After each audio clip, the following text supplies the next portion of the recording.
आज मु आपण मानक पई आनीची बीन्स रो गोटे नुआ रेसिपी जहाकू आमे बुट डाली पकेकी करिबा। आशा करे एई नुआ रेसिपीटी आपण मानकू भलो लागिबो। ता सहित एई नुआ रेसिपीटी आपण घरे मध्य ट्राई करंतु। ताहले चलंतु वीडियो को प्रथमरु शेष पर्यंत देखंतु। आम चैनल को जदि सब्सक्राइब करनादी सब्सक्राइब करि नेबे। फेसबुक पेज रे देखुतले पेज टी को फॉलो करि नेबे। नमस्कार, जय जगन्नाथ। मो चैनल सीजन्स एंड बाइट्स रे आपण समस्त को स्वागत जणाउछि। ताहले चलंतु रेसिपीटी स्टार्ट करिबा। देखंतु मु गैस ऊपर बसे नेछि पैन गरम हे गला परे मु सेइथरे 2 बड़ चम्मच रिफाइन तेल को पकेई नेछि। तेल गरम हे साला परे मु गोटे छोटो चम्मच एठी जीरा को फुटेई नेछि। आ सेइथरे आमे पकेई नबा कटा होइतिबा अदा आ रसुण को। रसुण आ अदा रो मात्रा को मु एठी सेम रखिछि। पाखापाखी 5 रु 6 कला रसुण आउ 1 इंच अदा को मु एठी चॉप करके पकेई नेछि। ए सब को आमे ब्राउन होला पर्यंत भाजी नबा।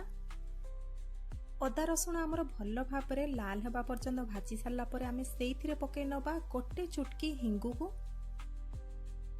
हिंगु पकेइबा द्वारा हमर टेस्ट भलो आसीबो। तापरे फ्लेवर मध्य बास्ना भलो आसीबो। ता सहित पेट मध्य भलो रहइबो। सेति पई आपण एथिरे हिंगु ऐड करिवे। सबु जिनस को मु एठी लो फ्लेम रे भलो भाबरे भाजी नउची। ता सहित एठी आमे हिंगु को किछि समय पर्यंत भाजी सारला परे आमे पकेई नबा सेइथिरे पियाज। मु गोटे मीडियम साइज रो पियाज को चॉप करके सेइथिरे पकेइची। पियाज को एठी आमे बेसी भाजीबा नाही। पियाज को आमे कंचा रखिबा जेमति टिके सॉफ्ट पड़ी जिवो। पियाज हमर रेडी हे जिवो। पियाज एठी टिके सॉफ्ट हे सारला परे आमे सेथिरे ऐड कर देबा कंचा लंका। मु एठी 2टी कंचा लंका पकेइची जाहाकू चॉप करके मु पकेइची। कंचा लंका को पके देके आमे पियाज सहित ताकू किछि समय फ्राई करि नबा जेमिति कि कंचा लंका हमर टिके फ्राई हे जिवो। ए सब जिंस भलो भाबरे फ्राई हे सारला परे आमे सेथिरे ऐड करि तबा बतुरा हेतिबा बुट डाली। मु एठी पाखापाखी 1 मुठा बुट डाली को बतरे नेइथिली। पाखापाखी अध घंटे एठी मु बतरे नेइथिली ताकू धोई देइकी। एबे आमे एइथिरे ताकू ऐड करि नबा। बुट डाली को पके देइकी आमे प्रथमे पियाज आउ कंचा लंका सहित भलो भाबरे ताकू किछि समय फ्राई करि नबा। पाखापाखी मु 1 रु 2 मिनिट एठी बुट डाली को फ्राई कर देइथिली।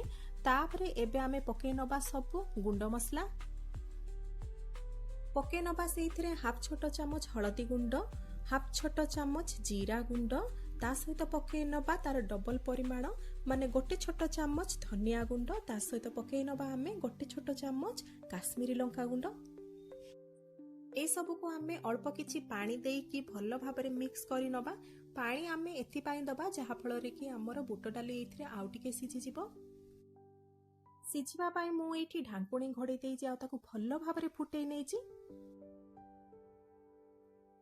जे पर्यंत देइथिबा पानीटी भलो भाबरे मरि जाई नै से पर्यंत आपण ताकू भलो भाबरे फुटे नेबे। एठी देखंतु मु ढांकुणी खोलिकी देखौछि एक्स्ट्रा पानीटी हमर मरि गलानी। आ ता सहित हमर बुट डाली मध्य किछि मात्रा रे सिझि गलानी।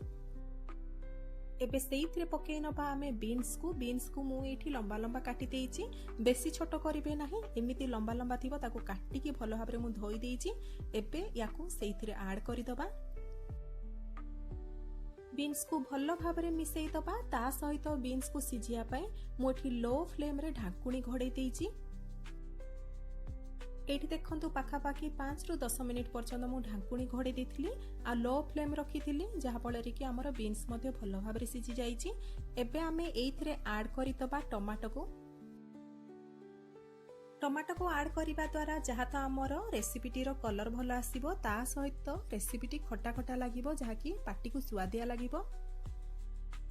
मु एठी गोटे पाचिला टमाटो को भलो भाबरे धोई देइकी काटिकी सेइथिरे पकेइ नेइछि। एबे आमे स्वाद अनुसार लूण ऐड करिबा।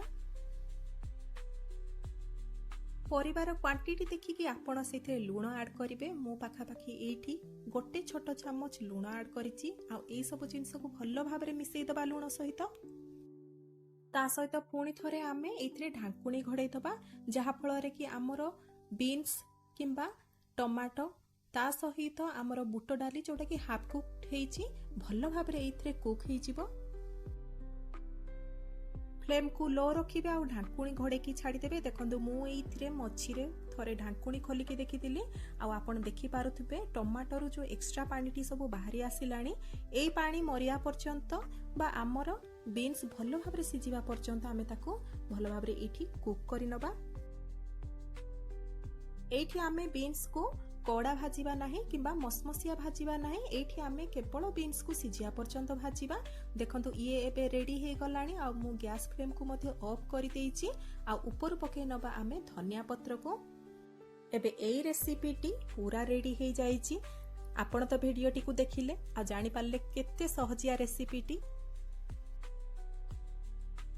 याकू आपण रुटी परोटा भात सहित लगेगी खाई पारिबे। ता सहित बहुत इजी रेसिपी टी।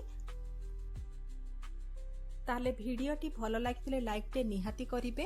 भिडियोटी जदि पसंद आसीथिबो सांग साथी बंधु बांधव मानक सहित शेयर करिवे। मो चैनल को जदि सब्सक्राइब करि नाहंती नुआ देखुचंती ताले प्लीज सब्सक्राइब करिवे। पुणी देखाबो गोटे नुआ रेसिपी भिडियो रे।